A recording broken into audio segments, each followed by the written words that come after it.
Hello అందరికీ. ఎగ్స్‌తో చాలా రకాలు చేస్తుంటాం గదా! ఇలా ఒకసారి ఎగ్ రోస్ట్ చేయండి. చాలా అంటే చాలా బావుంటుంది టేస్ట్. ఫస్ట్ అయితే గుడ్లను ఉడికేసుకొని మంచిగా కట్ చేసి పక్కన పెట్టేసుకుంటున్నాను. దాని తర్వాత కడాయిలో కొద్దిగా ఆయిల్ ఏసి, ఒక స్పూన్ కారం, టేస్ట్‌కి సరిపడా సాల్ట్ వేసి, ముందుగా ఉడికేసిన గుడ్లను దీంట్లో వేసి ఒక 2-3 నిమిషాలు మంచిగా ఫ్రై చేయాలి. దాని తర్వాత కొద్దిగా బ్రౌన్ అయిన తర్వాత అవి తీసేసేయాలి.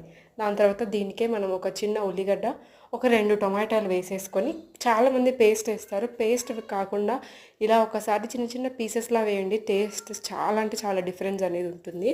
సో, అదే ఆయిల్‌లో కొద్దిగా జీలకర్ర, ఒక ఆనియన్, 2 టొమాటోలు మంచిగా ఫ్రై అవ్వాలి. అది ఫ్రై అవ్వడానికి కొద్దిగా సాల్ట్, కొద్దిగా అల్లం వెల్లుల్లి పేస్ట్, మళ్ళీ ఇక్కడ ఒక స్పూన్ కారం వేసిన తర్వాత, ఒక స్పూన్ ధనియాల పొడి, కొద్దిగా మసాలా వేసి, గ్రేవీ కన్సిస్టెన్సీని బట్టి వాటర్ యాడ్ చేసేసుకొని మొత్తం ఉడికిన తర్వాత ఎగ్స్‌ని దాంట్లో కలిపేయడం అంతే.